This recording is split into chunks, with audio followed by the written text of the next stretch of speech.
वह कार्यक्रम आज इसी सभागार में होगा।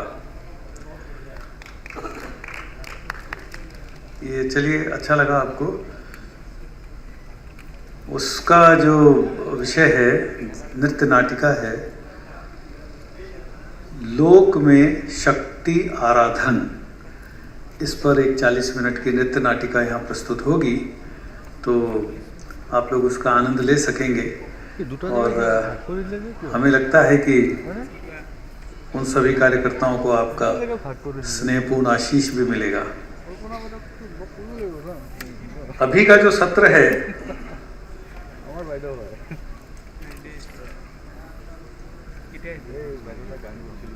कृषि और खाद्य की लोक परंपरा। मैं इस सत्र के संचालन के लिए आदरणीय प्रोफेसर बी.के. कुठियाला जी को आमंत्रित करता हूं। प्रोफेसर बी.के. कुठियाला जी।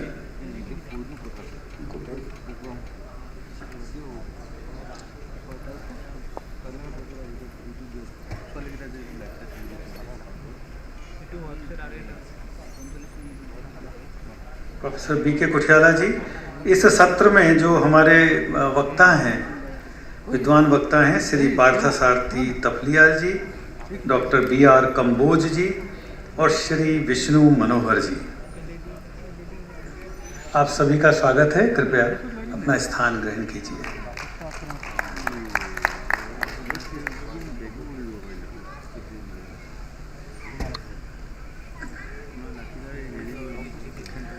अब थोड़ी सी कठिनाई ज़रूर आ गई, क्योंकि अब बट गए हम लोग, तो वो चेहरे नहीं दिख रहे जिनको मैं आमंत्रित करना चाहता था। लेकिन ठीक है, आप में से भी कोई आएंगे तो होगा। मैं जयदीप जी को आमंत्रित करता हूं, जयदीप गुप्ता जी को, कि वे कृपया मंच पर पधारें और आज के जो सत्र संचालक हैं प्रोफेसर बी.के. कुठियाला जी, उनका स्वागत करें। प्रोफेसर बी.के. कुठियाला जी।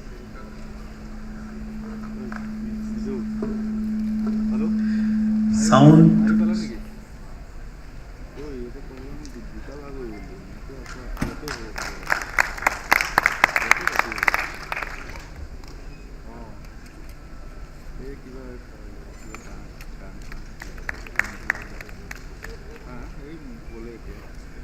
मैं निवेदन करता हूँ, संस्कार भारती के महाराष्ट्र प्रांत के महामंत्री यहाँ पर सतीश कुलकर्णी जी उपस्थित हैं, उनसे मैं निवेदन करता हूँ कि वे हमारे आज के वक्ता श्री पार्थसारथी तपलियाल जी का सत्कार एवं स्वागत करें।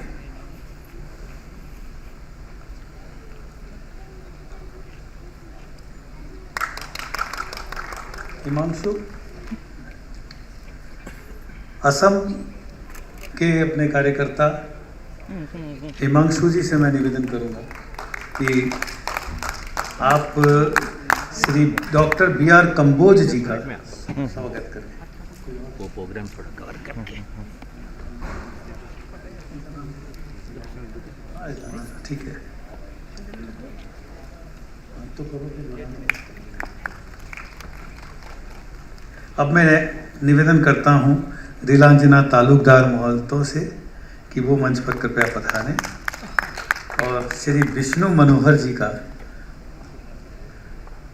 स्वागत। वो अभी खड़े होते हैं, विष्णु मनोहर जी।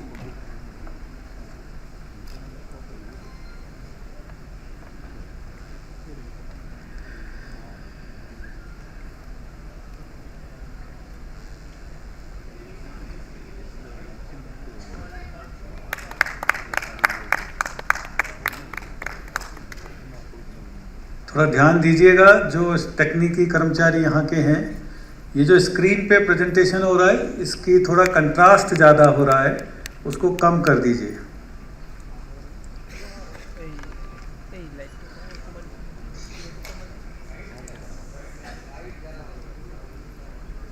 इसको थोड़ा कम कर दीजिए, आंखों को चुभ रहा है। थोड़ा सा करिए ब्राइटनेस और दोनों चीज़ों को मिला के। मैं प्रोफेसर बी.के. कुठियाला जी से अब निवेदन करता हूं कि वे सत्र की कार्रवाई आरंभ करें।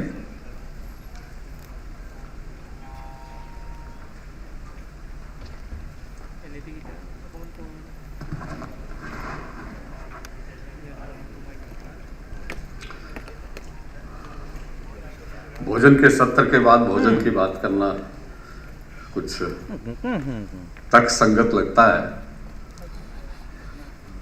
हमारे इस सत्र के प्रस्तुत करने में हमने 3 विषयों को ध्यान में रख के किया है कि जैसे कि लोक मंथन की प्रक्रिया में मननशील और क्रियाशील ऐसे लोगों को एक साथ बिठाकर बात करना और लोक को समझना, और ये सत्र खाद्य और कृषि की भारतीय परंपराओं पर केंद्रित है। मेरा मन बहुत हो रहा है इस विषय पर बोलने को, परंतु हमारे 3 विशेषज्ञ यहाँ पर उपस्थित हैं और हमको लगता है उन्हीं को सुनना चाहिए, क्योंकि उन्हीं को पर्याप्त समय देंगे तो हमें उनके विषयों में बात मिलेगी। हमारे बीच में विष्णु जी, जो कि अंतर्राष्ट्रीय स्तर के एक आहार विशेषज्ञ हैं, जिसको अंग्रेजी भाषा में शेफ कहा जाता है। ये भारतीय आहार को, भारतीय भोजन को अंतर्राष्ट्रीय स्तर पर और उसको आधुनिक रूप में प्रस्तुत करने के लिए आपकी विशेषज्ञता है। आप ने वैश्विक स्तर पर 8 रिकॉर्ड बनाए हैं। उनमें से 1-2 का मैं आपसे आग्रह करूंगा कि आप हमसे चर्चा करें कि कौन से रिकॉर्ड हैं, परंपराओं पर आधारित हैं।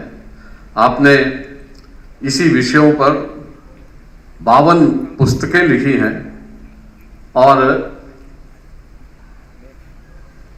MG यूनिवर्सिटी औरंगाबाद में आप एक प्रोफेसर एमिरेटस के नाम के पद से वहाँ पर अपना जो विद्यार्थी हैं उनको भी अपनी कला से अनुग्रहित करते हैं। विष्णु जी नमस्कार, आपका स्वागत है।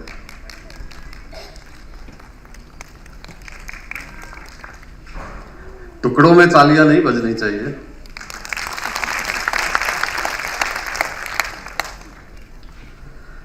हमारे मननशील श्रेणी में आते हैं श्री पार्थसारथी थपलियाल जी।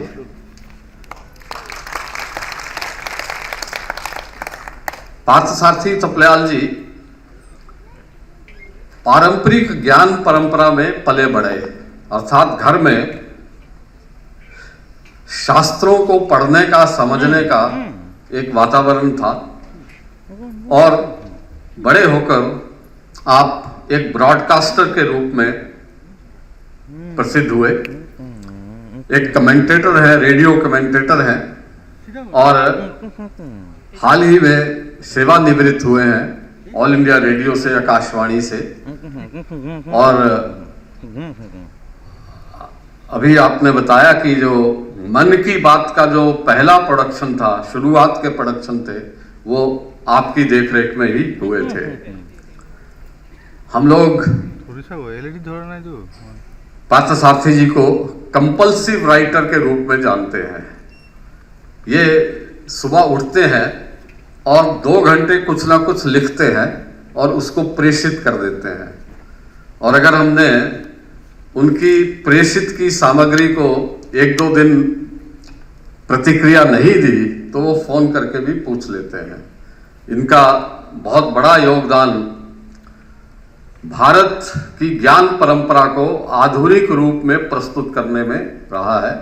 आपने, मुझे लगता है कि 1000 के करीब तो लेख लिखे हैं, पुस्तकों में आपका कंट्रीब्यूशन है। पार्थसारथी जी, आपका लोक मंथन में हम सब की ओर से स्वागत है। हमारे बीच में प्रक्रियाशील एक विशेषज्ञ, अंतर्राष्ट्रीय ख्याति प्राप्त प्रोफेसर बलदेव राज कंबोज बलदेव राज कंबोज आज सुबह ही टर्की में एक MOU साइन करके सुबह 9:30 बजे दिल्ली पहुंचे और अभी सीधा एयरपोर्ट से हमारे बीच में पधारे हैं। आपका स्वागत है। आप जिसको कहा जाता है कृषि विशेषज्ञ हैं, और कृषि विशेषज्ञ में तो आपका विषय है एग्रो इकोनॉमिक्स, और आपको बताएंगे कि किस प्रकार से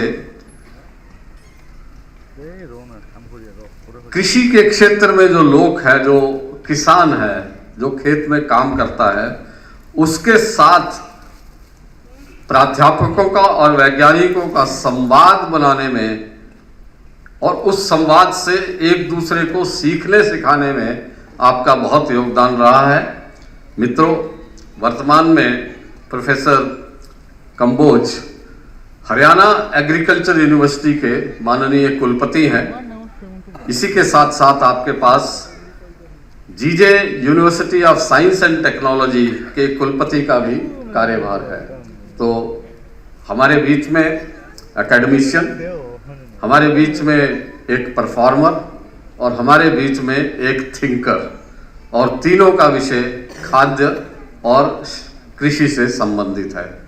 मैं अपने आप को रोक कर और विषय के बारे में कुछ ना बोल करके मैं पार्थ सारथी जी से आग्रह करूंगा कि 15 मिनट में अपनी बात यहाँ रखें। हमारी रचना ऐसे रहेगी कि तीनों वक्ता 15-15 मिनट अपनी बात रखेंगे, उसके बाद सब प्रश्न ले लिए जाएंगे।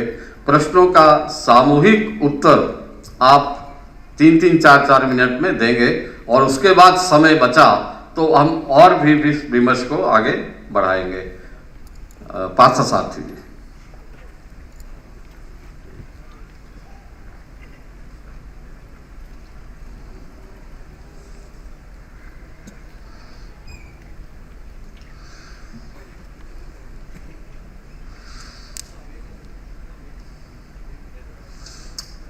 असम की इस पावन धरती पर मैं आप लोगों के बीच अपने को पाकर धन्य महसूस करता हूं।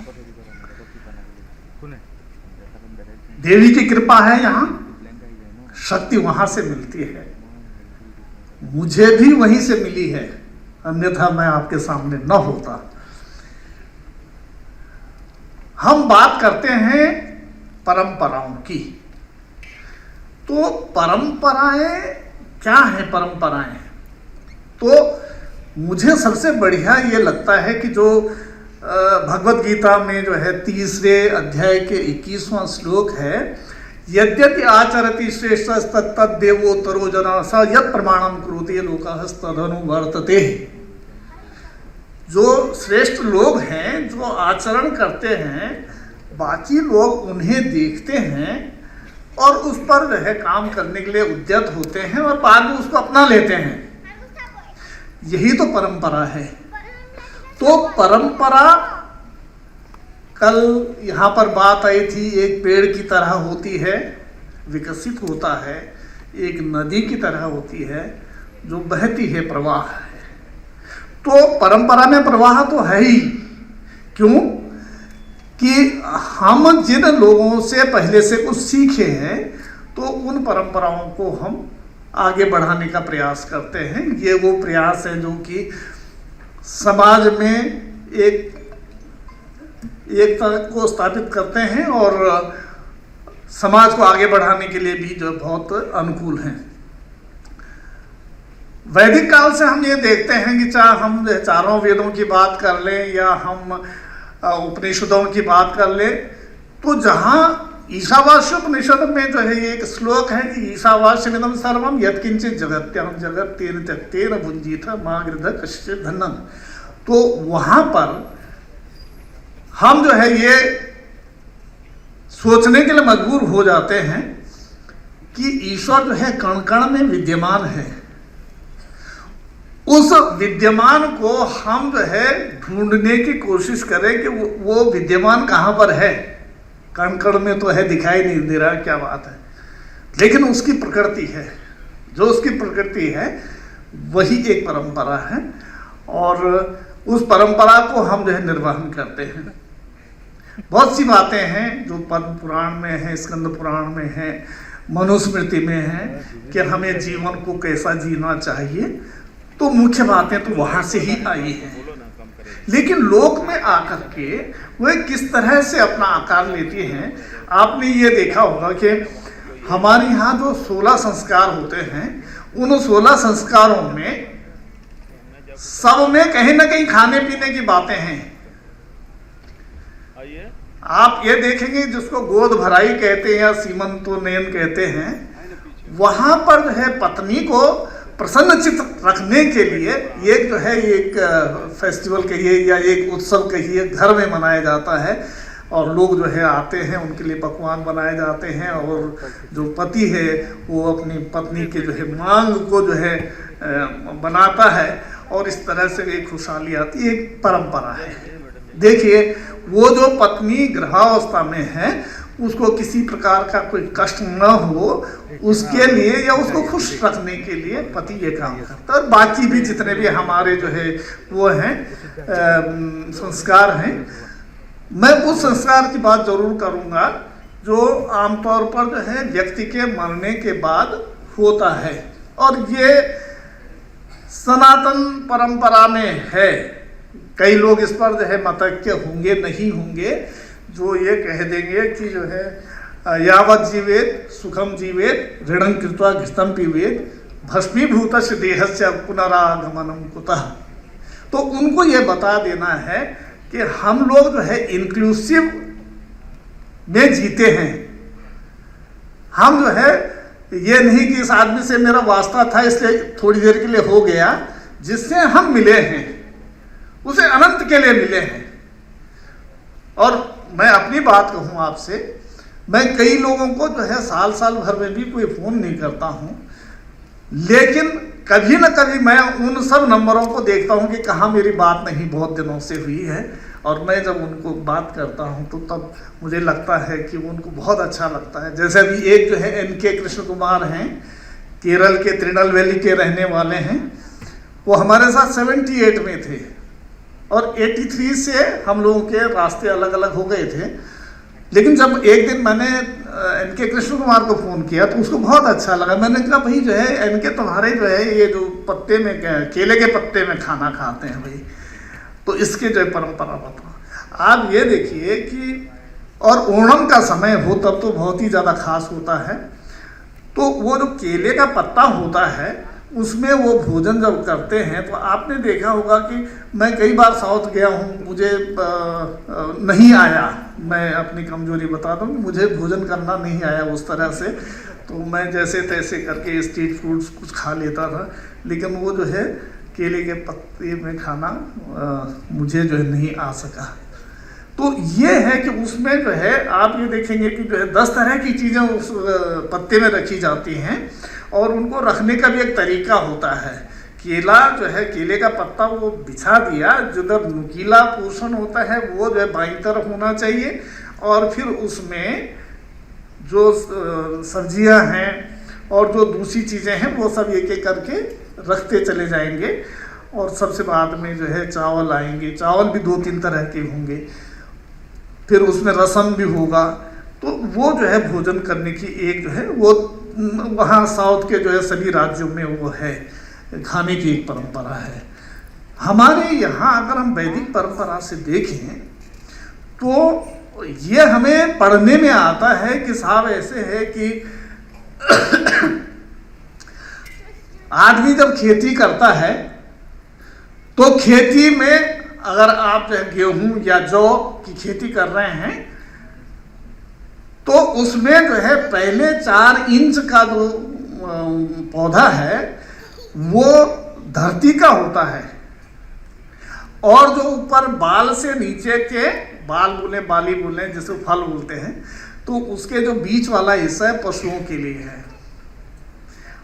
जो उस बीज में से अन्न निकलेगा उसका जो है पहली एक मुट्ठी जो है धरती को क्षेत्रपाल बोलते हैं, जो लोग ग्रामीण परंपराओं से हैं उन्हें मालूम है कि खेतों में आमतौर पर छोटे छोटे स्थान बना लिए जाते हैं और उसी को जो है क्षेत्रफल कह देते हैं। उससे जो है किसान अपनी खेती शुरू करने से पहले ये सब पूजा करता है कि मेरी अच्छी खेती हो, अच्छी कामना के साथ में काम करता है। तो यहाँ पर जो है एक चीज़ ये है कि जब खलिहान से जो है वो आ गया तो पहली रोटी गाय की, तो दूसरी रोटी यानी पहली रोटी का मतलब जो निकालते हैं हमारे यहाँ तो जो है, इससे पहले मैं आगे बढ़ूँ ये बता दूं कि जो है पुराणों में लिखा है कि जिस घर में कोई अतिथि नहीं आता, अतिथि भोजन नहीं करता है, उस व्यक्ति का जीना ही बेकार है, स्वार्थवश जी रहा है। कोई शहर में उसको एक दो आदमी भी जानने वाले नहीं। मित्रता कब बनती है? मित्रता तब बनती है जब हम ये देखते हैं कि हमारा आपस में कोई संबंध भी है। तो ये चीजें हैं। और जो हमारे जो अनाज हैं या खाद्य हैं उनमें जो है आप ये देखेंगे कि 4 तरह के होते हैं।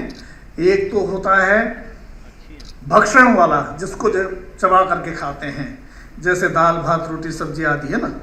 और एक है पेय, पानी दूध छाछ। प्राशय, निगलने वाला, जैसे दही खिचड़ी दलिया। और चौथा है लेह। तो लेह में क्या है? शहद है, लापसी है, राबड़ी है आदि। और 5वां है चौस्य, चूस का खाने वाला। ये 5 ही प्रकार हैं लेने के। अब इसको जो है हम क्यों लेते हैं? इसलिए लेते हैं कि हमारे अंदर एक ईश्वर है, जिसको कहते हैं कि सब हर पिंड में जो है भगवान है। तो अगर पिंड में भगवान है तो उसको भी तो भोजन चाहिए। तो उसको जो है सात्विक तरीके से भोजन करवाया जाना चाहिए, तामसिक प्रवृत्ति से नहीं। तो हमारे भोजन में कभी भी ऐसी चीज़ें नहीं होनी चाहिए जो तामसी प्रवृत्ति की हों। और गीता में जो है तामसी, राजसी और सात्विक भोजन की बहुत बड़ी व्याख्याएं और व्यवस्थाएं बताई हुई हैं। तो ये हमें देखने की ज़रूरत है कि हम कर क्या रहे हैं। और भोजन जो है, जो मैं बता रहा था कि जो है भोजन की पहली रोटी जो है गाय की और आखिरी रोटी कुत्ते की। बीच में जो है वृद्ध को, उसके बाद फिर वृद्ध के बाद है बाल, फिर बाल के बाद बाकी सब। और जो है आपने महिलाओं को देखा होगा, अब तो जो है वैसे वाले चूल्हे आ गए हैं, तो जो है पता नहीं अब तो डालने का नहीं तो जो है जब वो अपना परात को समेटती है तो उसमें से जो है एक चुटकी आटा जो है चूल्हे में डालती थी। अब कहाँ डालेंगे? तो स्थितियाँ बदल गई हैं, परंपराएं बदल गई हैं। तो ये है गीता में जो है इसीलिए कहा है कि युक्ताहार विहारस्य युक्त चेष्टस्य कर्मसु युक्त स्वप्नावबोधस्य योगो भवति दुःखः। तो जो दुखों का नाश करने वाला जो आहार है वो हमें करना चाहिए। तो अगर ये नहीं हम करते हैं तो तरह तरह की व्याधियाँ हमारे पास आती हैं। और इसके लिए हमें क्या, 5 प्राण होते हैं। और उन 5 प्राणों की रक्षा के लिए हम भोजन करते हैं। उदान, समान, ज्ञान और प्राण। तो ये जो है हमारे जो पंच प्राण हैं उनको जीवित, कोई जो है उदान, अपान जो है जो दूषित प्रदूषित चीजें उनको बाहर निकालता है, ये वायु करती है।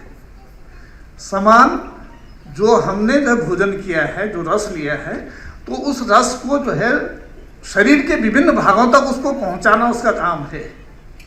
प्राण, जो हम सांस लेते हैं, ऑक्सीजन जिससे हमारे फेफड़ों को मिलती है। और समान में तो जो है वो बांट ही दिया। तो हाँ, एक उदाहरण में है कि वो जो है ना शरीर को मजबूत रखने का काम करता है। तो ये 5 प्रकार के प्राण जो है हमें मिलते हैं उनकी रक्षा करने की हमें आवश्यकता होती है। और हमने ये भी पढ़ा है कि जो है भोजन जो है समय से करना चाहिए, और सुबह का भोजन जो है राजा जैसे करना चाहिए। सुबह का खाना जो है राजकुमार जैसा करना चाहिए, और दिन का खाना जो है राजा की तरह, और शाम का खाना भिखारी की तरह है। मतलब रात को जब भोजन करें तो जो बिल्कुल थोड़ा सा करना चाहिए, पेट को जो है बहुत ज़्यादा देना नहीं चाहिए। तो इस तरह से जो है मैं समापन की ओर ही बढ़ रहा हूँ, लेकिन मैं उन चर्चाओं को भी करना चाहता हूँ कि भोजन की जो खाद्य परंपराएं हैं उनमें जो है कुछ श्लोक बोले जाते हैं। आप जब भोजन करते हैं, और आपने देखा होगा जो कुलीन ब्राह्मण हैं वे अक्सर कहते हैं ब्रह्मार्पणम ब्रह्मवीर ब्रह्माग्नो ब्रह्मणाहुतम ब्रह्मेव तेन गंतव्यम वर्म कर्म समाधिना, और इस तरह के नाभ्या आसीद अंतरिक्षगुण शीष्णो द्योहो समवर्ततः पद्भ्याम, या और भी इस तरह की है ना। तो हम जो है इन परंपराओं को भूल रहे हैं, और उस कारण क्या हो रहा है कि हमारे जीवन की जो सात्विकता है वो जो है दूर हो रही है। और ये सात्विकता हमें जो है जैन संप्रदाय से सीखनी चाहिए, जहां आज भी जो है ये होता है कि सूर्यास्त से पहले भोजन करते हैं, और जैन लोग अपने साथ में जो है कुछ ऐसा भोजन नहीं करते जो कि कंदमूल वाला हो। क्यों? क्योंकि कंदमूल जो है वहां तक सूर्य की रोशनी नहीं पहुंची है, तो इसलिए उसमें जीव विद्यमान है, उनका ये मानना है। और आपने ये भी देखा होगा कि जो सन्यासी हैं और करपात्री महाराज, जो कि मतलब केवल हाथ में दे दिया, और वही जो है एक हाथ में जितना मिल गया वो खा लिया, उसके बाद कहीं कुछ नहीं। जैन साधुओं में क्या होता है, जैन साधुओं में जो है वो जो है जो शाम को जो है निकलते हैं, और उनका शिष्य जो जाएगा भिक्षा के लिए, तो वो पहले जिस घर में जाता है वहाँ ये देख लेता है कि घर में खाना कितना बना हुआ है। अगर हमारे खाने की उससे डिमांड से उनके भोजन में कमी आती है तो वो नहीं लेंगे, तो वो ये पक्का तय कर लेते हैं कि ऐसा है। तो मेरा जो है 15 मिनट का समय हो गया है, और वादे वादे जायते तत्वबोध, ये बातें हैं, बातों का क्या बहुत बड़ी बातें हैं। तो हमें इन बातों को जो है देखने समझने की आवश्यकता है कि हम किस तरह से अपनी खाद्य परंपराओं को बेहतर रखें, करें, और इसके बारे में प्रचार करें। आधुनिक जो है जो आपके स्ट्रीट फूड है, तो वो आपको कहीं का नहीं रख रहा है। पेट की तमाम व्याधियाँ जो है उससे शुरू हो गई हैं, और हम केवल जो है फार्मेसी और जो है मेडिकल डिपार्टमेंट वालों को जो है मजबूत कर रहे हैं, अपने को नहीं। तो ये है कि हम इस प्रार्थना के साथ में कि हम अच्छा खाएं, सहना भवतु सहनो भुनक्तु सह वीर्यं करवावहै तेजस्विनावधीतमस्तु मा विद्विषावहै। ओम शांति शांति शांति। नमस्कार।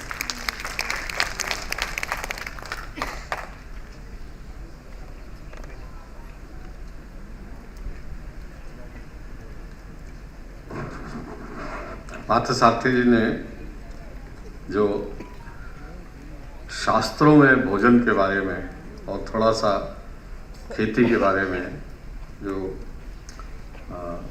सीख दी है उसके बारे में बात की, और ऐसा लगता है कि समय और होता तो आपका ज्ञान हमें और मिलता। अब मैं आग्रह करूँगा विष्णु जी से, जो कि एक परफॉर्मर है, एक खाना बनाने के विशेषज्ञ हैं, जिन्होंने भारतीय भोजन परंपरा को आधुनिक परिवेश में प्रस्तुत किया, और उसकी जो सात्विकता है उसको रखते हुए आपने विश्व में अपना भी स्थान बनाया और भारत के भोजन को भी एक सम्मान का स्थान दिलाया है। विष्णु जी को नमस्कार। नमस्कार। मुझे लगा खाना खा के आए सभी लोग, तो नमस्कार में तो दिक्कत नहीं होनी चाहिए। दिक्कत हो भी सकती है क्योंकि खाना इतना अच्छा है यहाँ का, शायद नींद आ सकती बाद में। आदरणीय मंच पर पधारे सभी महानुभाव और सामने बैठे, जिससे देखिए कि हम खाना खाते हैं, प्रकृति का नियम है। भूख लगती इसलिए हम खाना खाते हैं, ये प्रकृति है। भूख नहीं है फिर भी हम खाना खाते हैं, ये विकृति है। और हमें भूख लगी है फिर भी हम दूसरों को देते हैं, ये हमारी संस्कृति है। और इसी संस्कृति में से आप सभी लोग आए यहाँ पर, इस पावन भूमि में आपका सभी का स्वागत। अब मेरा जो विषय है, मैं खाना बनाता हूँ, और अभी भाई साहब ने जो जिक्र किया, तो पारंपरिक खाना मेरा विषय है, और वो कैसे शुरू हुआ वो भी बताता हूँ मैं। आज से तकरीबन 2003 की बात है, मेरे पास एक टेलीविज़न शो करने आया। टेलीविज़न शो ETV का था, जो कि उस समय रीजनल चैनल था, फ्री टू एयर था, और मेरा शो जो है वो गांव-गांव में जाने वाला था। तो मैंने कहा कि यदि गांव खेड़े की महिलाएं मेरा शो देखती, मेरा खाना देखती है, तो मैंने कौन से टाइप का खाना देना चाहिए, सिखाना चाहिए। आउट ऑफ द वर्ल्ड जाके कुछ तो भी मैंने कुछ सॉसेस बताऊं, कुछ ऐसी चीज़ें बताऊं जो गांव में मिले ना। तो इसलिए मैंने पारंपरिक खाने के ऊपर अभ्यास किया, और फिर वो खाना मैंने सिखाना शुरू किया। जैसे मैंने खाना सिखाना शुरू किया तो मैं उसके प्रेम में आ गया, परंपरा के प्रेम में आ गया, और वही फिर मेरा सब्जेक्ट भी बना, विषय भी बना, और उसी को लेकर मैं आगे चलने लगा। आगे बढ़ते बढ़ते ऐसे हुआ कि परंपरा के साथ साथ नए बच्चों को, नए लोगों को भी ये हमारा खाना पसंद आना चाहिए। क्योंकि देखिए, जो हिंदुस्तानी खाना है, सात्विक खाना है। अमेरिका के एक डॉक्टर ने भी कहा कि हमारे हेल्थ के लिए सबसे बढ़िया अच्छा खाना हिंदुस्तानी सात्विक खाना।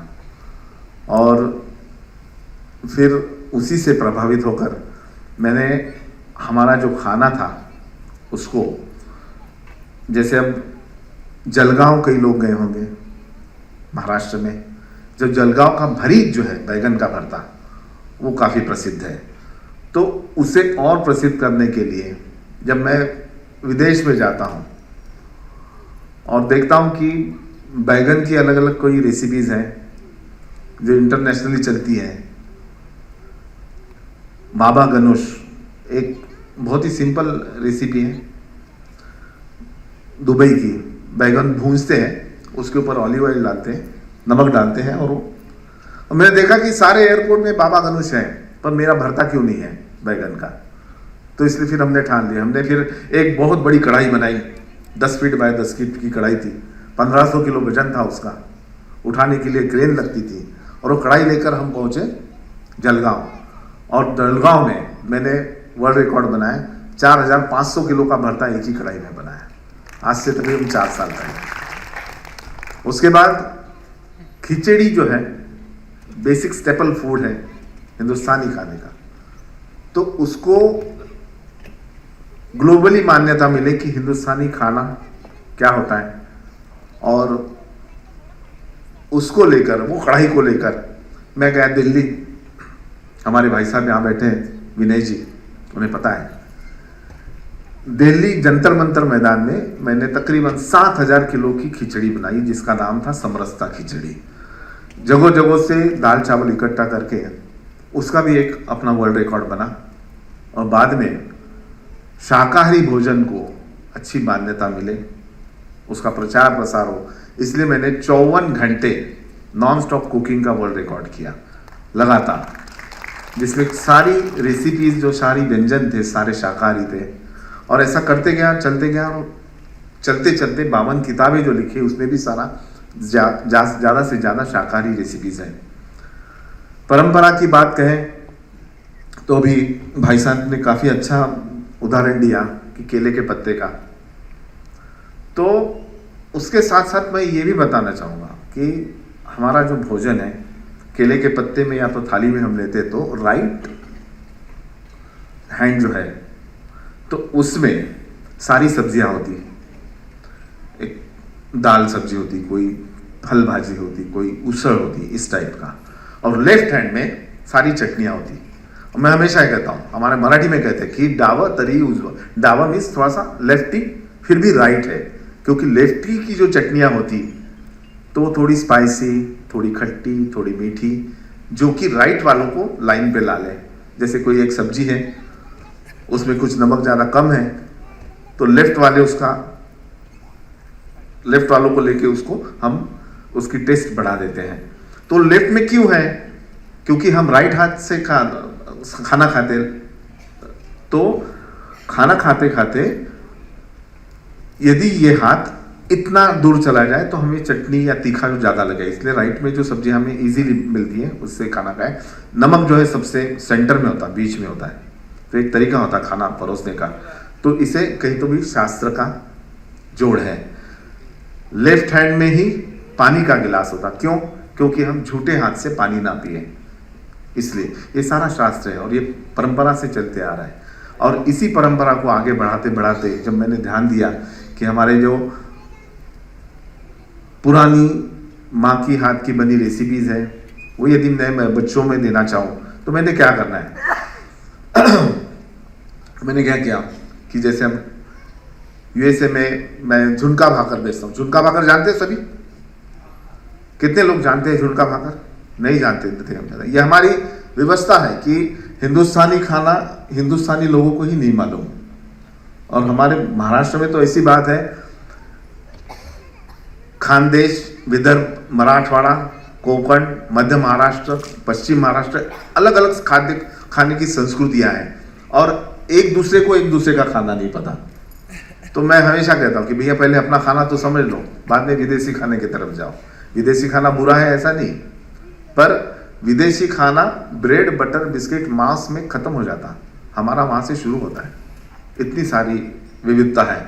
आपको बताने में मुझे अच्छा लगेगा, एक मैं खाद्य कोश बना रहा हूँ, उसमें 22,000 रेसिपीज हैं, 22,000 रेसिपीज केवल हिंदुस्तान की। और अभी भी उसमें काम शुरू है। 8 साल से लिख रहा हूँ, अभी भी कंप्लीट नहीं हुआ। हर साल कहता हूँ मैं, 2 प्रण होते हैं हर साल मेरे। कहते हैं ना, साल के पहले प्रण करते हैं कि मैं इस साल क्या करूँगा। मैं हर साल ये प्रण करता हूँ कि मेरा वजन कम करूँगा और ये खाद्य कोश कंप्लीट करूँगा, पर दोनों काम अब तक हुए नहीं। कोशिश जारी है। तो वो जब विदेश में मैं ले गया तो मैंने क्या किया कि विदेश में पीटा ब्रेड होती है, पीटा ब्रेड, ठीक है, छोटी सी ब्रेड होती है, उसको बीच से काटते हैं और ऐसे पूरी को जैसे बीच से काट ले, फुली हुई पूरी को, तो बीच में जो गैप होती है उसमें कुछ कुछ भर के वो खिलाते हैं। मैंने हमारी भाकर जो है, जवार की भाकर मिलेट्स में आती है। अभी मोदी जी ने भी कहा है कि मिलेट्स को प्रसार और प्रचार करना चाहिए, क्योंकि इसमें सबसे ज़्यादा एनर्जी होती है, सबसे ज़्यादा मिनरल्स होते हैं, कैसी भी ज़मीन पे लगती है। भाई साहब इसके ऊपर ज़्यादा प्रकाश डालेंगे और ये मिलेट्स को बढ़ावा देना हमारा काम है। तो मैं जवारी की भाकर या बाजरे की भाकर छोटी बनाना, उसको बीच से काटना, बीच में हरी चटनी लगाना, उसके बाद में एक प्याज की स्लाइस लगाकर उसमें झुनका बोले तो बेसन का बना हुआ एक सब्जी टाइप, जिसमें खट्टा मीठा नमकीन सभी चीज़ें होती है, अदरक लहसुन के साथ बनाते हैं। आप कभी मध्य भारत नागपुर में आएंगे तो मैं आपको खिलाऊंगा जरूर। तो वो भर के उसको मैंने रैप किया, उसके ऊपर एक टमाटर का फूल लगाया और हमारे सैंडविचेस के साथ रख दिया, जो ब्रेड के सैंडविचेस होते उसके साथ में, और उसको नाम दिया इंडियन कॉटेज सैंडविच। और ये हमने अमेरिका में प्रयोग किया, सक्सेसफुल हुआ। रेगुलर ब्रेड के सैंडविच से ज़्यादा वो सैंडविचेस खाने लगे लोग। दूसरा एक प्रयोग मैंने किया कि जैसे कोंकण में बड़े अच्छे लोग होते हैं, कोंकण की कष्टालु जैसे कष्ट करते हैं, और एक ही बर्तन में दोनों खाना, माने जैसे दाल चावल होता, इन फॉर्म ऑफ दाल चावल, जैसे चावल तो होता ही है, उसके साथ बनाते हैं बेसन या पिठला। तो वो एक ही बर्तन में जब बनाते हैं तो क्या करते हैं कि 80% चावल पकने के बाद उसके ऊपर ये बेसन वाला जो घोल है वो डाल देते, ढाक देते उसको, और 20% जब चावल पकता है उसके साथ साथ ये दूसरा पिठला भी पक जाता है, और उसको फिर एक साथ मिला के खाते हैं। अब ये जब मैं अमेरिका बेचने गया तो मैंने बोला ऐसा यदि मैं करूँगा तो वो चीज़ बेची नहीं जाएगी, लेंगे नहीं लोग। मैंने उसकी हिस्ट्री बनाई कि भैया ये कहाँ से आया है, इसका महत्व क्या है, इसमें कैलोरीज क्या है, क्या क्या है, ये सारा लिख के हस्तलिखित जैसा उसका एक किताब बनाया। और मैं आपको बता दूं कि अमेरिका में जो लोग हैं उनको किसी पदार्थ के पीछे कुछ हिस्ट्री ज्योग्राफी दिए तो वो पदार्थ उनको अच्छा लगता है, उसको उसकी अभ्यास करके फिर खाते हैं। तो फिर कोई आता है, बेसन भाता और से पिठला नाम भी वैसे ही दिया मैंने, और एक छोटी किताब बनाई। किताब पहले उसके सामने रखी जाती और वो उसे पढ़कर देता है। फिर हम जाते कि जिस बर्तन में हम बनाते हैं वो तांबे पीतल का बर्तन होता जिसमें से ठोके लगे हुए थे पीतल के बर्तन में, और वो बर्तन ले जाते हैं, हम उससे बताते कि इसमें आपका खाना बनेगा। वो खुश हो जाता है कि चलो भाई, क्योंकि वहां तो कोई हमारे लिए अभी खाना बना रहा, ये संस्कृति नहीं है। वहां पर फ्रिज में रखा हुआ खाना 6-6 महीने से रखा हुआ खाना गर्म करके देना, ये संस्कृति है। एक छोटा एक और उदाहरण देता हूं मैं कि वहां पे लोग टाइम के बड़े पाबंदे होते हैं, और हमारा रेस्टोरेंट जो है 11:30 बजे खुलता है। एक बार कोई आदमी आए नहीं तो मैं खुद खाना बना रहा था अंदर, एक सज्जन बाहर बैठे थे और लेट हो रहा था। मैं 2 बार उनको जाके बताया तो बोले आप तकलीफ मत करो, माने ऐसे मत करो, सॉरी मत कहो, मुझे ये भावना बहुत अच्छी लग रही कि कोई मेरे लिए खाना बना रहा है और मैं उसे खाने वाला हूँ। तो ये एक उदाहरण है। तो ये हमने जब बर्तन हम ले जाते हैं उनके लिए, उनको कहते हैं कि भैया 11 मिनट चावल पकने को लगता है, 11 मिनट इसमें लगेंगे और आपको ये खाना जो है, आपका फूड जो है 12-14 मिनट में मिलेगा। उसके बाद में हम जब ये खाना बनाते हैं फिर उसके पीछे ये खाना पहले ले जाता भाता और सपेटला, उसके पीछे फिर एक तड़का जाता है, गरम तड़का, जो उसके ऊपर डालने के बाद उसकी एक ऐसे आवाज़ आती है, और उसके पीछे पापड़ वगैरह सब ये ले जाके जब पूरा उसका टेबल भरता है तो वो खुश होता है। और ये भाता और सपेटला जो कि जिसकी प्रोडक्शन कॉस्ट में कहूँ हिंदी भाषा में, हिंदुस्तानी भाषा में 100-150 से ज़्यादा नहीं है, वो भाता और सपेटला 1500 में वहाँ पे जाता है, बेचा जाता है। 1 नूर आदमी 10 नूर कपड़ा।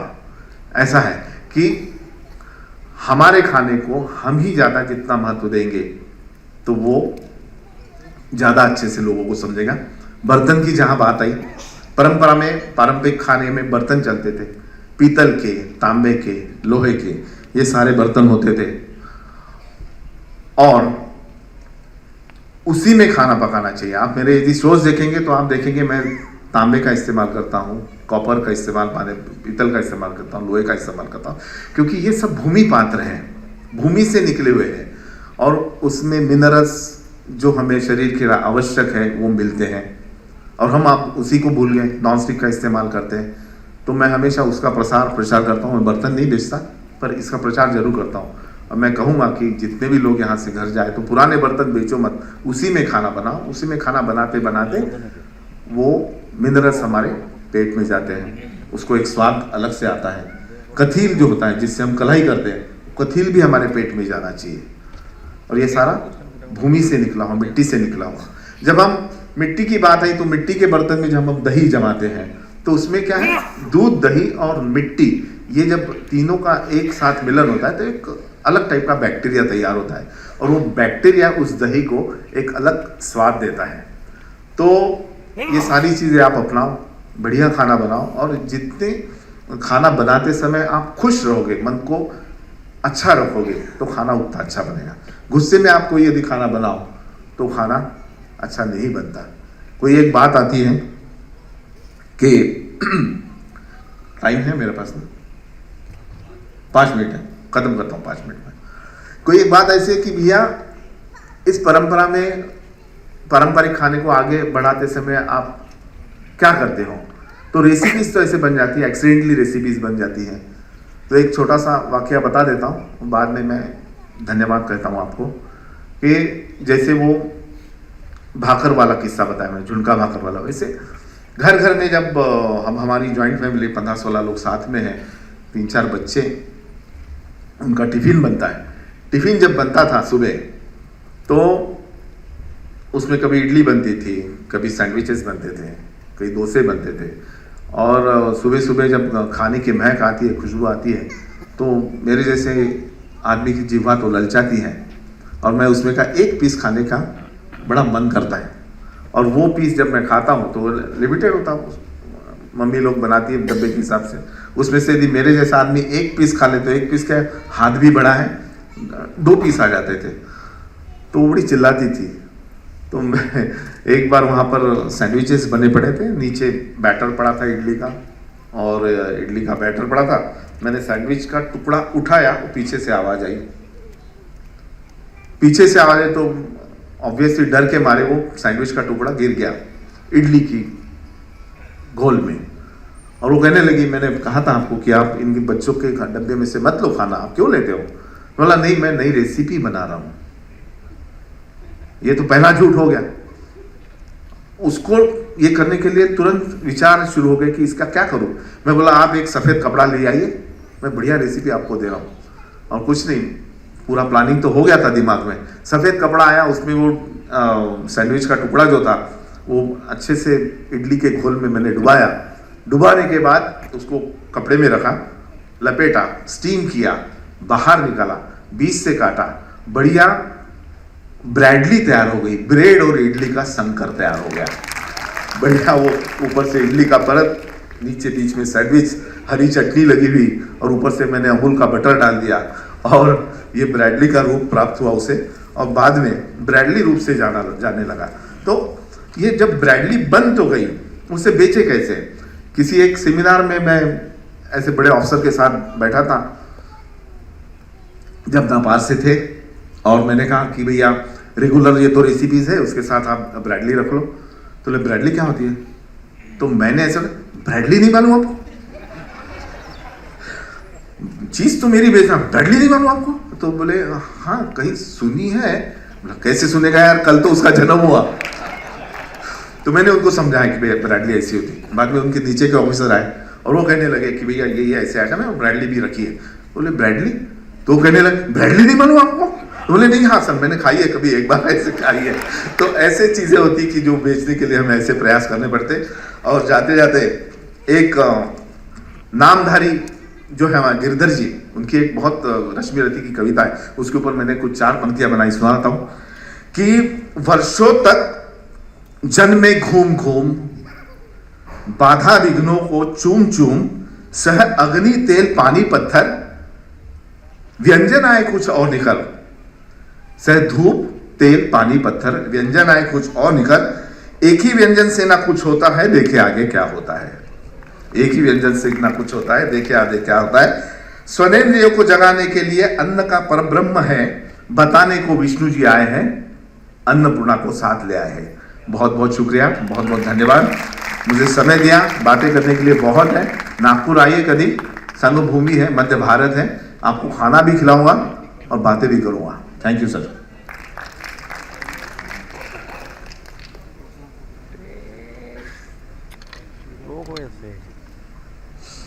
आप सबके मन में कुछ जिज्ञासा, प्रश्न या कोई टिप्पणी आ रही होगी, कृपया उसको तैयार रखिए। अगली प्रस्तुति के बाद हम प्रश्नों को लेंगे।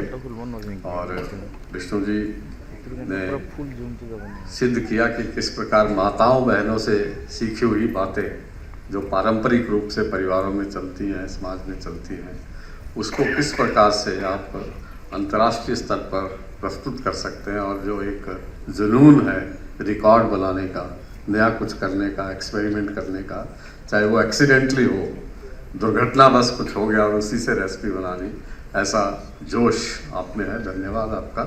अब मैं आग्रह करूंगा प्रोफेसर कंबोज जी से कि कृषि के विषय में हमारा जो परंपराएं हैं और जो आधुनिकता की जो मांग है, उसको किस प्रकार से एकेडमिक स्तर पर और प्रयोगशाला के स्तर पर, और उसके बाद जो किसानों के साथ जो संवाद है उसके स्तर पर आप किस प्रकार से कर रहे हैं और इसका भविष्य क्या देखते हैं। प्रोफेसर कंबोज जी।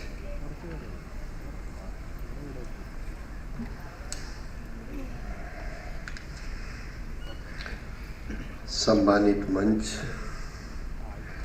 सभागार में उपस्थित आदरणीय प्रबुद्धजन, बंधुओं, भगिनियों, मेरा सौभाग्य कि मैं भी इस अति सुंदर पावन धरती पर उपस्थित भी हूँ और इस कार्यक्रम का हिस्सा भी हूँ। आदरणीय प्रोफेसर कुठियाला जी ने कहा कि भारतीय कृषि,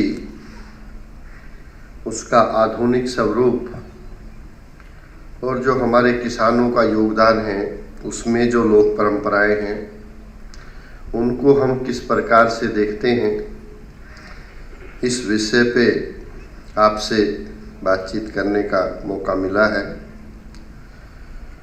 कृषि यूँ तो भारतवर्ष में सबसे पहले यदि हम बात करें, जो है वो यहीं से पैदा हुआ था। होर्डियम वुल्गेर के नाम से उसका जाना जाता था, जो हम वैज्ञानिक नाम की बात करते हैं। और भारत के निवासी आज ये कृषि कार्य से पूर्णतः परिचित थे। यह वैदिक सहायता से स्पष्ट परिलक्षित होता है। ऋग्वेद और अर्थवेद में भी कृषि संबंधी अनेक रचनाएं हैं, जिनमें कृषि उपकरणों का उल्लेख, कृषि विद्या का परिचय ऋग्वेद में क्षेत्रपति, सीता और सुनासिर को लक्ष्य कर रच गई एक ऋचा है, जिसके वैदिक कार्यों के ज्ञान का बोध होता है। और आज भी इसमें कोई दो राहें नहीं कि बहुत विकास हुआ है कृषि का। हम स्वावलंबन की तरफ बढ़े, और चाहे हरित क्रांति हो, पीली क्रांति हो, श्वेत क्रांति हो, या फिर आज हम नीली क्रांति की बात करते हैं, इनमें भारत का एक बहुत महत्वपूर्ण योगदान भी रहा है। और उसमें हरियाणा कृषि विश्वविद्यालय या अन्य हमारे जो कृषि विश्वविद्यालय हैं, उनका भी अहम योगदान रहा, क्योंकि हमें अनाज की आवश्यकता थी, उसमें हम आत्मनिर्भर भी हुए। और जो प्राचीन काल में अकाल की मार, भूखमरी की मार हम पे पड़ी, उसके लिए आवश्यक था कि कृषि में हमें आगे बढ़ना था, नए बीजों के साथ, नई तकनीकों के साथ। और ऐसा हुआ। और आज भी भारत कृषि प्रधान देश होने के नाते 51% के आसपास जो आबादी है, वो परोक्ष या अप्रोक्ष रूप से कृषि से ही अपना जीवन यापन करते हैं हम सब लोग। लेकिन ये सब कहीं ना कहीं लोक परंपराओं से जुड़ा है। किस प्रकार से हम यदि प्राचीन काल की बात करें कि उनका महत्व क्या है, कि इसमें लोक परंपरा में हम यदि लोक का साधारण भाषा में जनमानस की हम बात करते हैं, और परंपरा का अर्थ किसी रीति अनुसार एक विशेष तरीके से किया जाए और वह रीति एक पद्धति के रूप में स्वीकार कर ली जाए, ऐसा माना जाता है। और इसीलिए कृषि रेव महालक्ष्मी की बात भी कही जाती है। इसके अंदर जो सबसे बड़ी बात हम यहाँ पे कहना चाहते हैं कि इन सब जो भी कृषि में कार्य होता था, उसको पीढ़ी दर पीढ़ी हम दोहराते भी थे, और बाद में वो एक परंपरा का रूप ले लेती थी। क्योंकि जब हम सभ्यता की बात करें तो नदियों के किनारे यदि कृषि होती थी, तो उसका कारण था कि वहाँ पे जो आवश्यक चीज़ें थी वो हमें मिल पाती थी। एक दो उदाहरण में देने के बाद आपको कृषि में एक बार्टर प्रणाली होती थी, बांटने की प्रणाली, जिसने कहीं ना कहीं सहकारिता को योगदान भी दिया। उसके अंदर जो सबसे बड़ी बात थी कि समाज में गांव के अंदर जब कृषि का कार्य किया जाता था तो आपस में यदि संसाधन एक किसी किसान के पास नहीं होते थे तो गांव में हर व्यक्ति को कार्य देने के लिए यदि कोई लोहार जाति से संबंध रखता था तो औजारों का कार्य करता। यदि उसके पास जमीन जिसके पास वो किसान के पास होती थी, बीज कहीं से लाता था और आपस में मिल बांट के उस खेती को करते थे। और क्योंकि उसको धन के रूप में कुछ चीज वापस नहीं दी जाती थी, बल्कि जो उससे पैदा होता था उसी का कुछ हिस्सा सब में बांट दिया जाता था। यानी कि उस किसान को, जिसको आज हम देवता का दर्जा इसलिए नहीं देते क्योंकि वो किसान अपने घर में बाद में लेके जाता था, उसमें जितने भी सम्मिलित लोग थे उनका हिस्सा पहले उनको देता था। और यही थी हमारी लोक परंपरा। और यहीं से हम दया भाव की बात करते हैं, किसी के उत्थान की बात करते हैं, तो कहीं ना कहीं हमारी ये परंपराएं इसलिए आवश्यक भी हैं, इनका अपने आप में महत्व भी है। इसी प्रकार से यदि मैं दूसरी घटना की बात करूं कि जैसे कोई भी कार्य गन्ने की बिजाई करनी होती थी तो निश्चित रूप से उसमें काफी कार्य रहता है कि गन्ने की कटाई है, फिर उसको काटना है, फिर उसको जमीन में डालना है। तो ये सब कार्य वो दूसरे अपने पड़ोसियों की मदद से लेके इस कार्य को करते थे। और कहीं ना कहीं इसी को हम समझौता या बंटवारे का बात कहा जाता था, बटाई पे हम कहते थे इसको कि आपस में। और जब उस दूसरे किसान को कोई कार्य करना होता था तो जो उसके पड़ोसी किसान थे वो उसकी मदद करते थे। इस प्रकार से आपस में इस समझौता कृषि के तहत ही हमने सहकारिता की प्रथम कड़ी को पाया है। इस प्रकार से जो सबसे अहम चीज कृषि के अंदर वो बीज को माना जाता है। और बीज को जमाने के लिए वो जमेगा, उसका जमाव होगा या नहीं होगा, उसकी गुणवत्ता कैसी है, इसके लिए कुछ पारंपरिक चीजें थी। और वो त्योहारों से भी जोड़ी गई कि जो ही सर्दियों का मौसम आता था, जौ का बीज होता था, तो उसको वो क्या करते थे कि घड़े के पास मिट्टी लगाकर, पानी उसके बीच में रहता था, उसमें जौ के बीज लगा दे।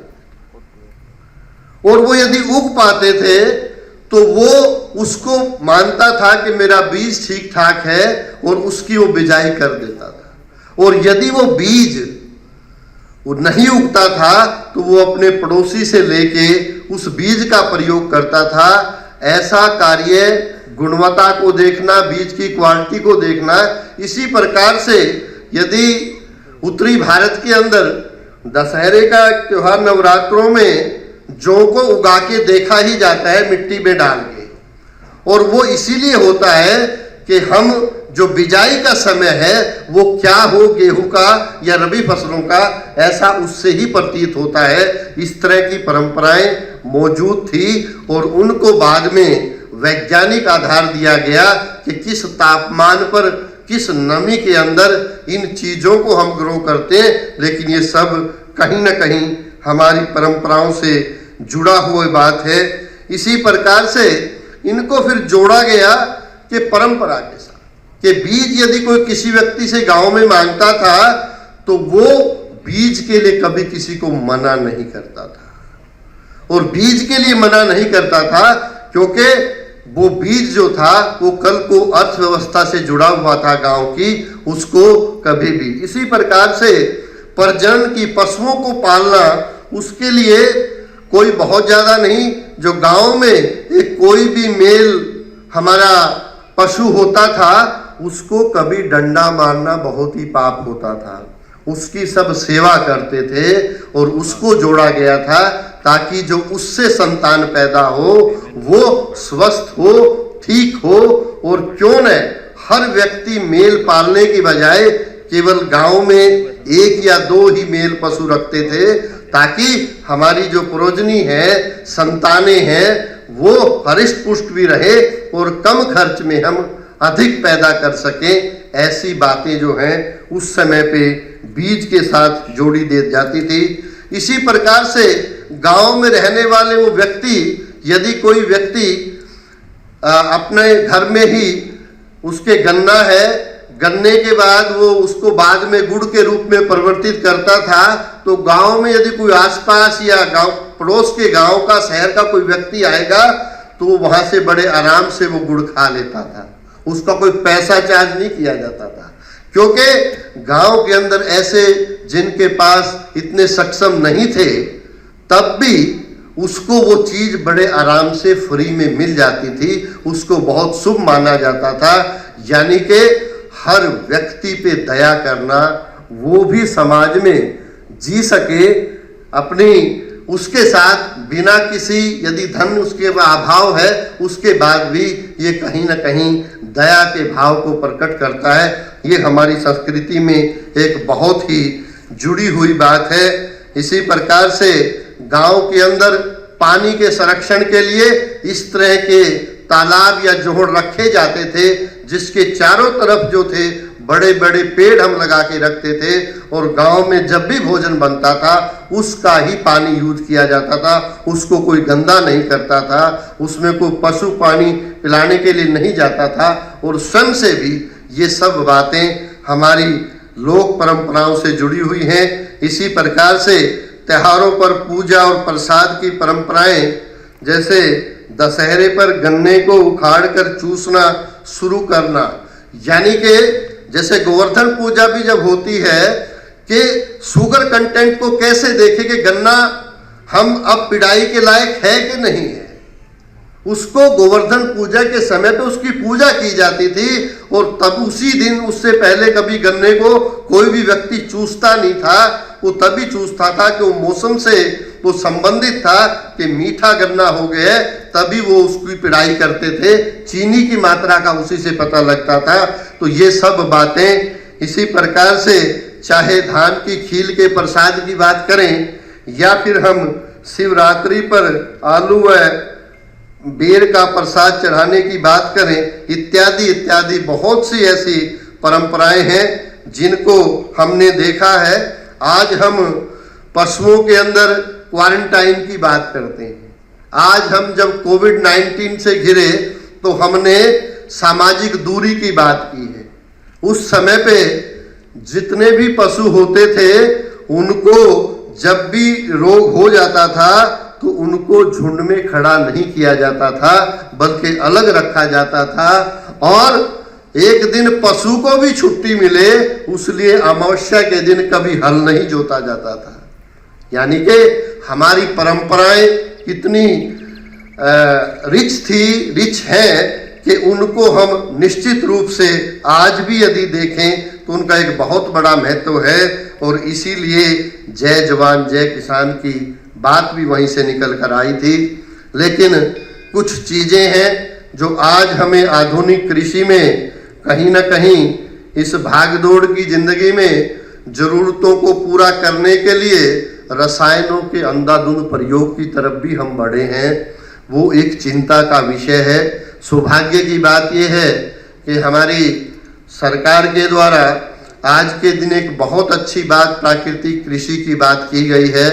ऐसी चीज़ों की तरफ हमें बढ़ने की बात की गई है कि जो हम पैदा करें वो जहर मुक्त हो। और इस तरह की कृषि की जब बात की जाएगी तो निश्चित रूप से आज जितनी भी बातें यहाँ पे हुई हैं, चाहे हम लोक परंपरा की बात करें, संस्कृति की बात करें, कहीं ना कहीं हमारे स्वास्थ्य से, चाहे अपना स्वास्थ्य है, चाहे भूमि का स्वास्थ्य है, चाहे हमारा वातावरण है और चाहे हमारा जल है, इन सब के स्वास्थ्य के बारे में हमें सोचना पड़ेगा।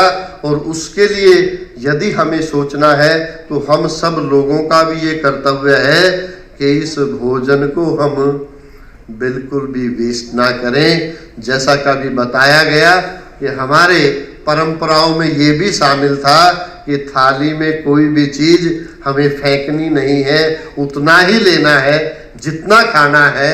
और यदि हम इसकी तरफ चलेंगे तो निश्चित रूप से आज के दिन जो जैविक कृषि की बात है उसकी तरफ हम बढ़ पाएंगे। इसके लिए मैं अपने किसान भाइयों का बहुत ही आभारी हूँ कि हम जब भी कृषि विश्वविद्यालय में कार्य करते हैं तो हमारे यहाँ पठन पाठन भी है, हमारे यहाँ अनुसंधान भी है और अनुसंधान के बाद विस्तार भी है, यानी कि कृषि विश्वविद्यालय का एक पूरा चक्र है। हम जो भी शोध करते हैं वो शोध हमारे किसान भाई जो हमें बताते हैं उसी के आधार पर करते हैं और बाद में जब उसकी सिफारिश करते हैं तब ही किसान ही जब तक उसको ठीक से नहीं बताता है उसकी सिफारिश नहीं करते हैं। और अच्छी बात यह है कि कोई भी मशीन जब हम बनाते हैं, हमारी मशीन लैब में तो बढ़िया हो सकती है लेकिन उसमें सुधार क्या होने चाहिए वो हमें किसान ही बताता है।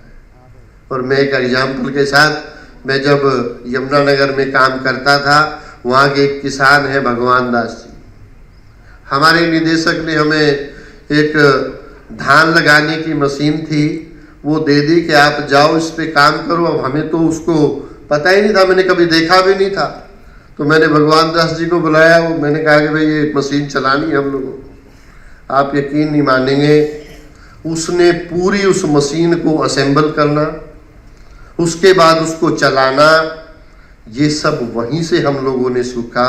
और उसमें जितने भी सुधार थे, लगभग 50 के आसपास सुधार उस मशीन में करने पड़े, तभी वो मशीन हमारे खेतों में कामयाब हो पाई। तो हमारे किसानों से हम बहुत कुछ सीखते भी हैं और वो जो आज जैविक कृषि है इसके भी अहम जितने भी अभी तक हमने शोध किए हैं उनका एक बहुत बड़ा महत्वपूर्ण योगदान है। तो मैं चाहूँगा कि इस अवसर पर हम सब लोग मिलकर ऐसा जरूर करें कि जितने भी अवशेष हैं, जो भी गलने वाला कूड़ा कचरा है, घर का वेस्ट है, रसोई का वेस्ट है, उसको बड़े आराम से हम दोबारा से एक अच्छी खाद में परिवर्तित करके अपने फूल पौधों के लिए, अपने पेड़ों के लिए, अपनी कृषि में प्रयोग करेंगे तो निश्चित रूप से कहीं ना कहीं एक बहुत बड़ा योगदान होगा हम लोगों का जहर मुक्त खेती की तरफ बढ़ने का। और यदि हम ऐसा करेंगे तो निश्चित रूप से आज का ये जो सत्र है इसको भी एक नया बल मिलेगा। आपने मुझे समय दिया क्योंकि मेरा समय भी हो चुका है, इसके लिए आप सबका बहुत बहुत धन्यवाद, आभार। जय भारत।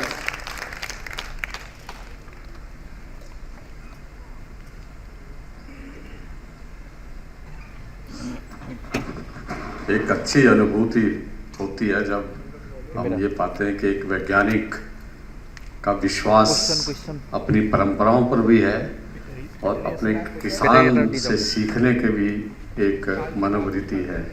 धन्यवाद प्रोफेसर कंबोज जी।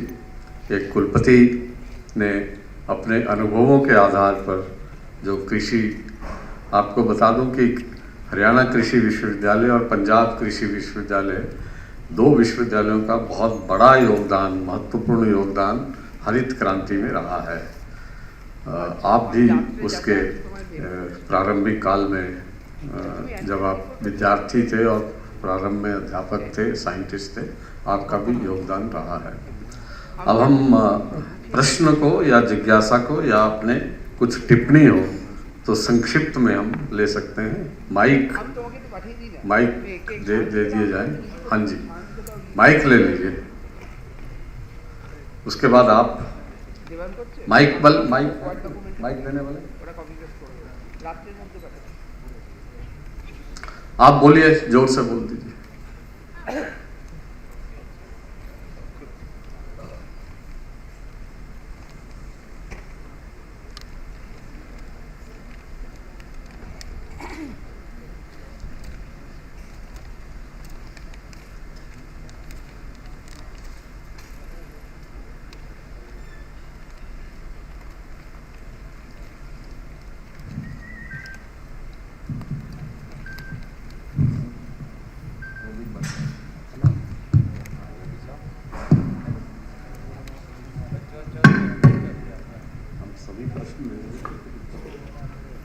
हाँ बोलिए।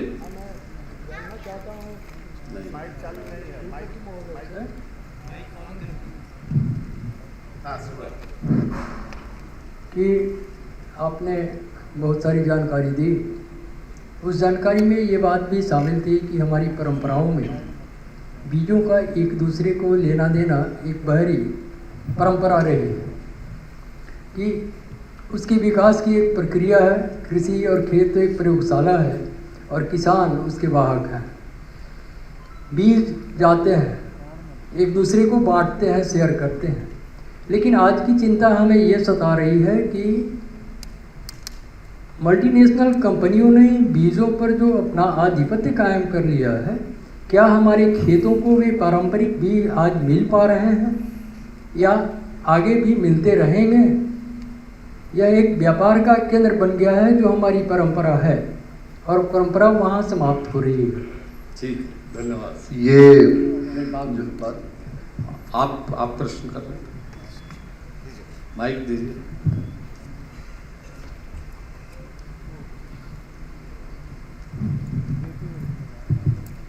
यहाँ एक बताया गया कि भोजन करते समय पानी का गिलास बाएं तरफ रहना चाहिए, तो फिर बाएं हाथ से पीना भी चाहिए पानी को, ताकि बायां हाथ झूठा ना माना जाए और बायां हाथ से पानी पिया ऐसा भी न लगे, इसलिए दाहिने हाथ का सपोर्ट लगा दें इसमें, इस प्रकार से।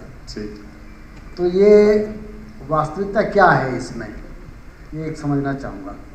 ठीक। दूसरा, विष्णु जी से एक आग्रह है मेरा कि अपना वजन कृपया कम न करें ताकि फूड ब्रांड ऑफ इंडिया बन सके। दुबले पतले आदमी को देख के कोई खाना नहीं खाएगा। ठीक है। पीछे दीजिए, माइक पीछे दीजिए, आप माइक पीछे। नेक्स्ट आप। नमस्कार, मैं डॉक्टर रासबिहारी भौर हूँ। एनिमल न्यूट्रिशन का थोड़ा बहुत काम, थोड़ा माइक पास में रखिए। Indian council of agriculture research के प्रिंसिपल साइंटिस्ट के हैसियत से नॉर्थ वेस्ट हिमालयन रीजन में भी थोड़ा बहुत काम किया है पिछले 8 साल। और नाउ अभी कल्याणी में पश्चिम बंगाल में थोड़ा इंटीग्रेटेड फार्मिंग कर रहा हूँ। तो हम जो परंपरागत खाना जो इनके विषय है कंबोज जी के, और इसमें हिमाचल में हम चंबा एवं उधर देखा एक सुंदर, अभी ISBT उसका पेटेंट करना व उसको पास करना काम कर रहे हैं। उसमें धाम करके वहाँ पे हर एक जगह 7-8 प्रकार की दाल दिया जाता है।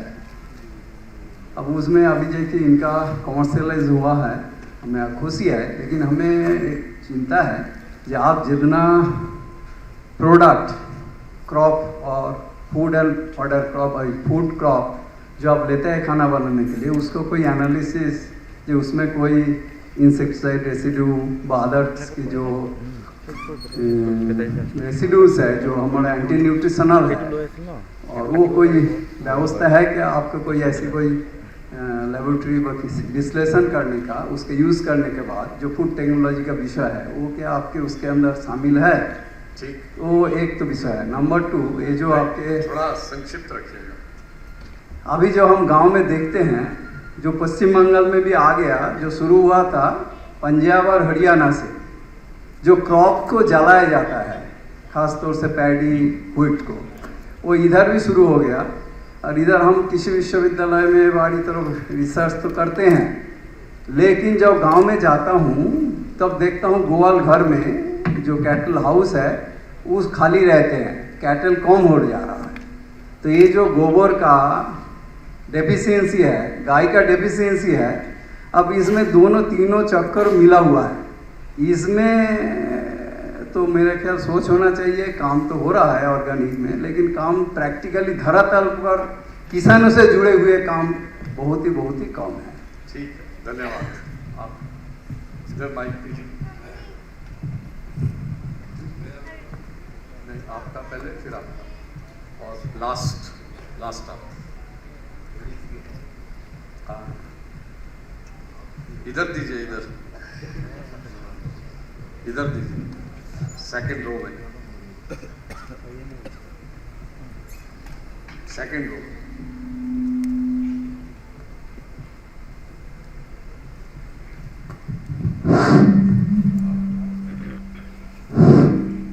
मेरा प्रश्न मुख्यतः कंबोज जी से और मंच संचालन कार्यकर्ता के नाते आपसे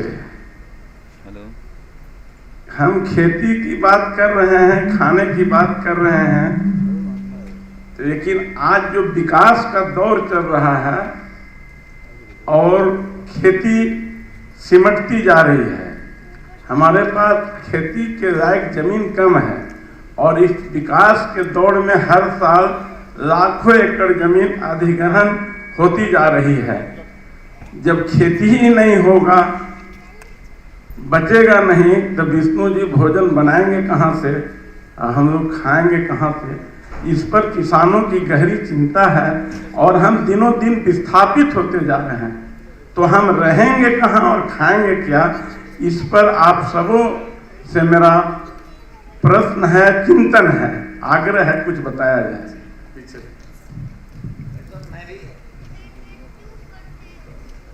मैं डॉक्टर कृष्णचंद्र हरियाणा कैथल से आदरणीय कंबोज जी से मेरा एक प्रश्न है। हम बचपन से सुनते आ रहे हैं कि भारत कृषि प्रधान देश है, लेकिन कृषि से जुड़े हुए जो सैकड़ों उद्योग हैं, उन उद्योगों की चर्चा हम नहीं करते।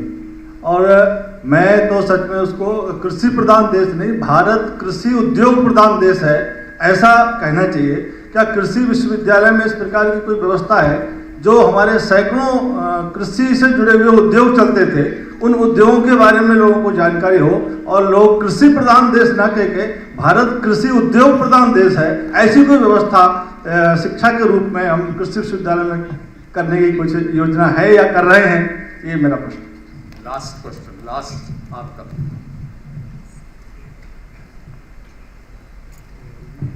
मेरा आग्रह विष्णु जी से है, क्योंकि आपने जो खाद्य कुछ बनाया है तो उसी में मेरे ख्याल से सारा भारत जुड़े हुए सबका अब से रेसिपी डाला होगा। तो मेरा नाम है सत्येंद्र माधव मोहन, तो मैं असम का हूँ, तो मैं असमिया हूँ। तो मेरा ये आग्रह है कि आपने असमिया रेसिपी भी डालने का कोई आपका प्रयास है कि नहीं है? अगर नहीं है तो ये मेरा विनती है कि आप उसको डालें, क्योंकि हम लोगों की काफ़ी डाइवर्सिटी है, वो मेरा विनती है। धन्यवाद प्रश्न पूछने के लिए। मैं प्रोफेसर कंबोज से आग्रह करूंगा कि अगले 3-4 मिनट में जो जो उनके मन में बात आ रही है प्रश्नों के आधार पर उसको समझें। मेरे पास पहला प्रश्न था कि जो प्राइवेट कंपनीज हैं उन्हीं के पास सारा कुछ चला गया है, क्या आप बीज ऐसे ही बनेंगे? तो इसके बारे में कुछ भ्रांतियाँ दूर करना चाहूँगा। देखिए, हमें आज के दिन थोड़ा सा एक्टिव होना पड़ेगा। जितने भी हमारे बीज हैं, पारंपरिक हैं या विश्वविद्यालय से विकसित किए गए हैं, उनकी उत्पादन क्षमता भी, बीमारी कम लगना, सब कुछ ठीक ठाक है। फर्क बस इतना है कि वो बीज तो हमारे यहीं से लेता है, उसको नाम बदल के हाइब्रिड के नाम से बेच देता है। तो एक तो वहाँ हमें सचेत रहने की आवश्यकता है। कोई बहुत बड़ा ऐसा नहीं है कि उनकी पैदावार भी ज़्यादा है, तो हम भी थोड़ा सचेत रहें। और उसके लिए हम किसान भाइयों से अब गाँव में सीड विलेज बनाने की बात कर रहे हैं, ताकि किसानों को बीज मिल सके। दूसरा, इसी दिशा के अंदर हम एक अच्छा कार्य कर रहे हैं कि जितनी भी हमारी प्राचीन या वाइल्ड जितनी भी स्पीसीज हैं, जो हमारी धरोहर है, उसकी हम जड़ें ले रहे हैं, उसका तना ले रहे हैं। अभी तक आपने ये वृक्षों में सुना होगा कि कलम चढ़ा दिया, अब सब्जियों में भी हम जो उसकी जड़ ले रहे हैं और उसके ऊपर आधुनिक जो हमारी किस्में हैं उनके पौधों की कलम चढ़ा रहे हैं, जिससे पैदावार भी बढ़ जा रही है और उसकी जो गुणवत्ता है वो भी उसी के अनुसार है। ये भी एक नया कार्य विश्वविद्यालय के लिए किया जा रहा है, इसलिए हम सब लोग भी उसमें भाग ले। ये चिंता ज़्यादा करने की आवश्यकता नहीं है। आज भी जितने बीज, क्योंकि उनमें जो रोग को सहन करने की शक्ति सब कुछ है, वहीं से अब बीज को निकाला जाता है। दूसरा सवाल जो था खाद्य सुरक्षा के बारे में, वो बहुत ही चिंतन का विषय भी है और यही सबसे बड़ी चुनौती है कि हमने जहाँ से शुरुआत किया था, जमीन, पानी और वातावरण हमारे लिए खुले थे, केवल पैदा करना था। आज चुनौती ये है कि हमें कम संसाधनों में अधिक पैदा करना है और पोषण भी पैदा करना है। तब केवल खाने की बात थी, आज लोहा भी ज़्यादा होना चाहिए, जिंक भी ज़्यादा होना चाहिए, और उस दिशा में मैं आपको बताऊं कि हर स्तर पर कार्य चल रहा है। और वो कार्य यही है कि पहली तो बात है कि जो भी हम पैदा कर रहे हैं बीज, उनकी रोग सहन करने की क्षमता अच्छी हो, पैदावार भी अच्छी हो, और साथ में जितने भी जमीन की ताकत को बढ़ाने के लिए, चाहे आच्छादन की बात करें, चाहे हम देसी खाद की बात करें, चाहे जो लाभदायक जीवाणु हैं उनको लैब में पैदा करके और वापस जमीन में छोड़ने की बात करें, इन सब से ये बड़े आराम से संभव है।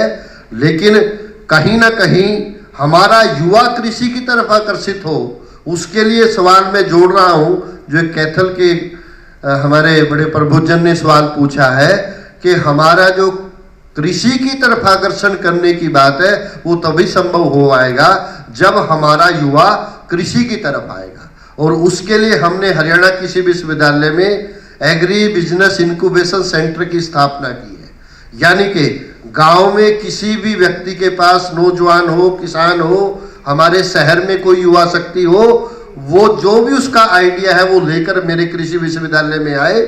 उस आइडिया को बिजनेस में बदलना जो आपने बात की है, वो विश्वविद्यालय का काम है कि हम उसको लैब भी देंगे, हम उसको वैज्ञानिक भी देंगे। कल को उस आइडिया को पूरा करने के लिए धन की आवश्यकता होगी, बैंक से जोड़ेंगे, और जब उत्पाद तैयार हो जाएगा उसको व्यापार से भी जोड़ेंगे। ऐसी व्यवस्था हमने शुरू की है। और मैं आपकी जानकारी के लिए बताऊं, पूरे प्रांत में 82 उद्यमी अभी तक ऐसे हमारे हैं जो बड़े अच्छे से ये कार्य कर रहे हैं। और जब ये हो जाएगा तो फिर मुझे लगता है कि इन दोनों का सवाल भी का जवाब भी हमें मिल जाएगा कि हम पैदा भी करें, गुणवत्ता वाला पैदा करेंगे, और निश्चित रूप से भरपेट अनाज इस पूरे समाज को हम दे पाएंगे। हमारे युवा किसी की तरफ आकर्षित होंगे तो ये कार्य चलता रहेगा। एक सवाल और मेरे से संबंधित मेरे ख्याल नहीं लगता, बस यही सवाल थे, और कुछ छूट गया होगा तो बाद में पूछ। एक रेजिड्यू बर्निंग के बारे में मुझे कहा कि जो हम ये अवशेष हैं इनको हम जला रहे हैं, धरातल पे नहीं जा रहा है। बहुत साफ शब्दों में कहना चाहूँगा, चाहे हम पुरानी कृषि की बात करें चाहे आधुनिक कृषि की बात करें, कभी बेसिक प्रिंसिपल बदलते नहीं। और एक ही आधार था कि जो हमारे खेत में पैदा हो रहा है, यदि वो उसको अच्छे से रिसाइकल कर पाए, रीयूज कर पाए और दोबारा खेत में पहुंचा पाए तो व्यवस्था यूं की यूं चलती रहेगी।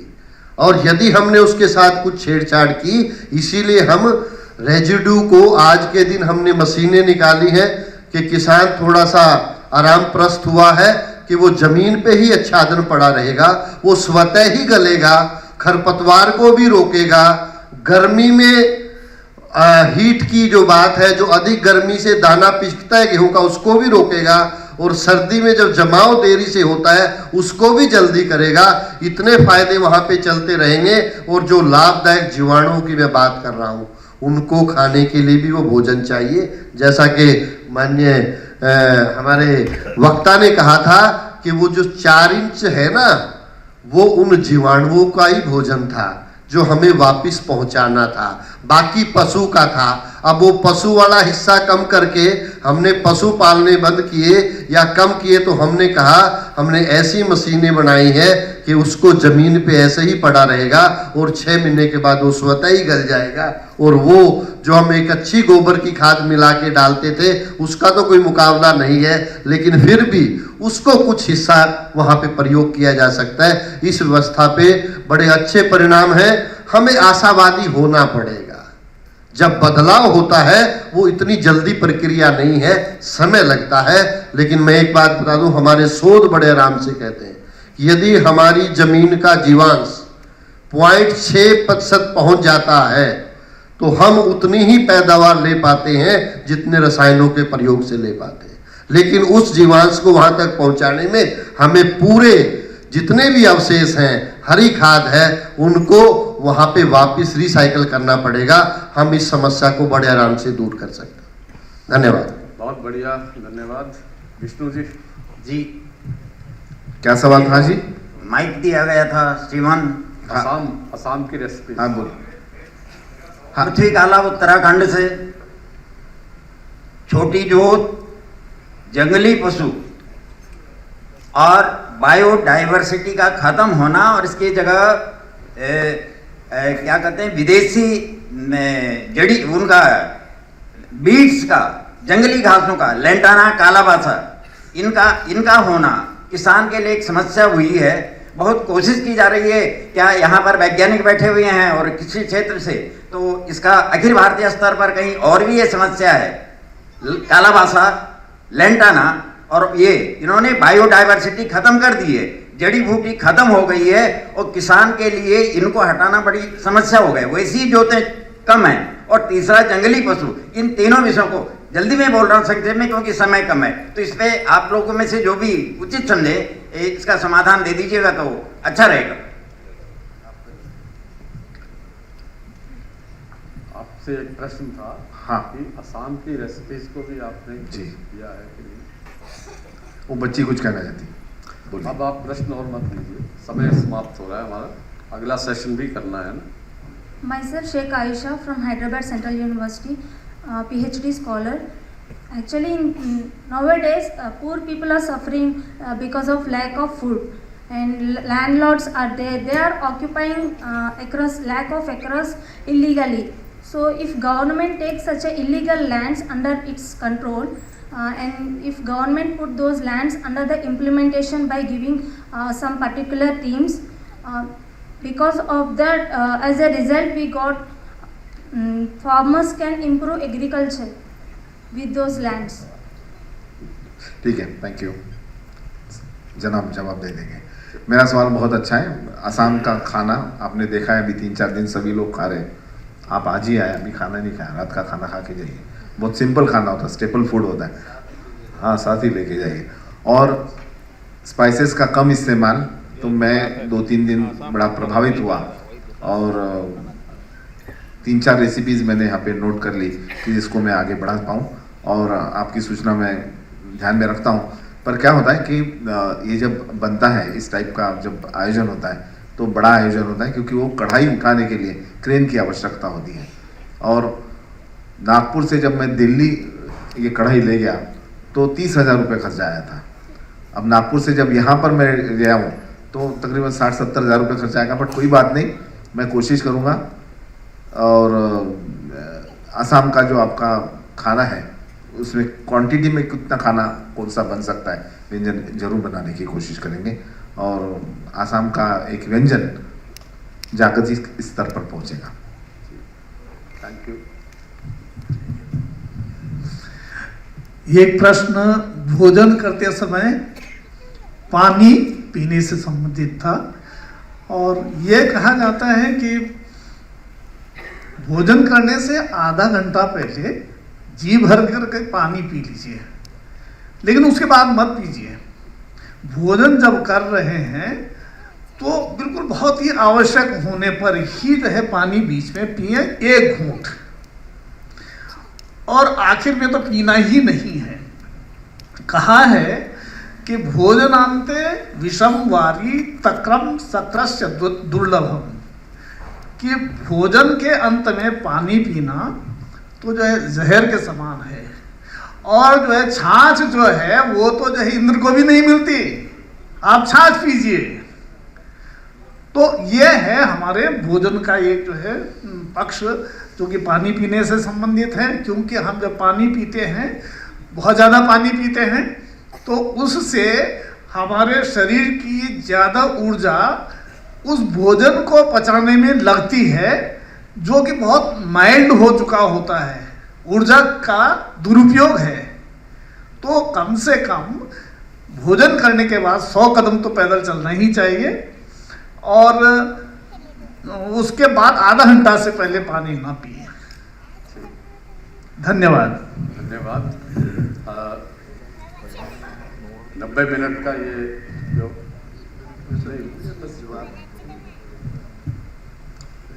90 मिनट का ये सत्र थोड़ा सा लंबा चला, और जो सीमित समय में विमर्श हम जब हम करते हैं तो विषय पूरी तरह से ना तो निकल पाते हैं, ना ही उनके समाधान निकल पाते हैं। परंतु एक लाभ जरूर होता है।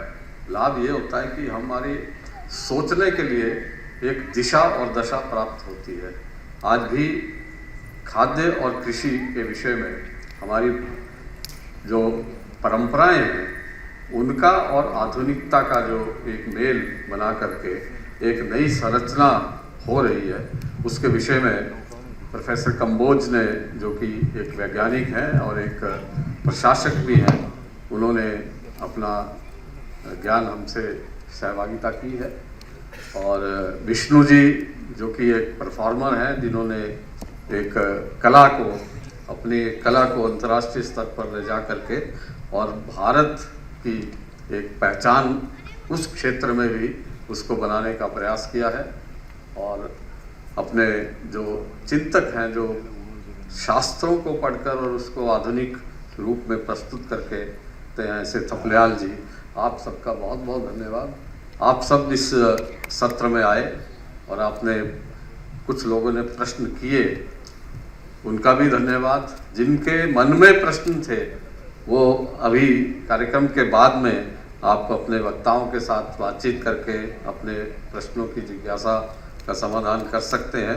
परंतु एक बात मुझे स्पष्ट रूप से नज़र आती है कि इस विषय में हम सब के मन में कुछ ना कुछ मनन के लिए, सोचने के लिए, चिंतन करने के लिए कुछ ना कुछ सामग्री अवश्य मिली होगी। अगर ऐसा हुआ है तो मुझे लगता है कि ये सत्र जो है वो सफल हुआ। आप सबका बहुत बहुत धन्यवाद। जय भारत।